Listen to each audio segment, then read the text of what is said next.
امریکا کې یوې افغان نجلۍ د خپلې کورنۍ 3 غړو تر وژلو وروسته ځان وژلی.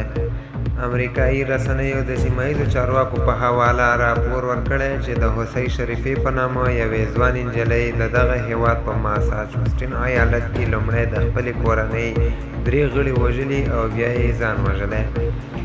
دغو چارواکو زیاته کړې چې 31 کلنې حسۍ لومړی خپل 61 کلن د خور خاوند اوخی او بیا د هغه 54 کلن پلار د 2 مختلفو ځایونو کې په ډزو ویشتلي او وژلي او بیا یې ځان وژنه کړې.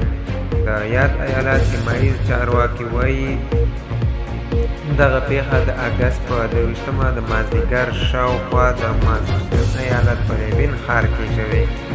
چارواکو که څه هم تر اوسه د دغې پیښې او د پیښې د علت په اړه ډېر څه نه دي ویلي، خو حسۍ شریفې له دې پیښې څو ساعته مخکې په خپله فیسبوک پاڼه چې په رسمي ډول تایید شوې هم نه ده په یو اوږد پیغام کې په خپلې خور د اوښې او غواښې د ظلم او ستم څخه شکایت کړی و.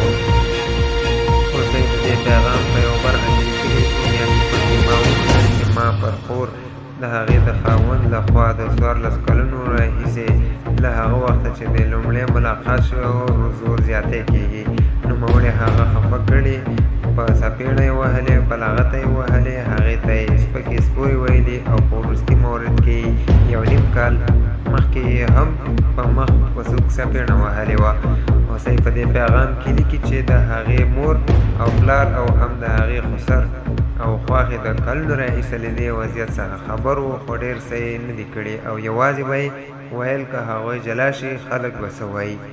هغې زیاته کړه څه چې نوموړي کړي باید نه وی پېښ شوي. هغه د دې کار کولو ته دوام ورکړ ځکه هیڅ چا یې په اړه څه ونه کړه. د پولیسو سیمهییز چارواکو څرګنده کړې ده چې د دې پیښې په اړه یې څېړنې پیل کړې دي.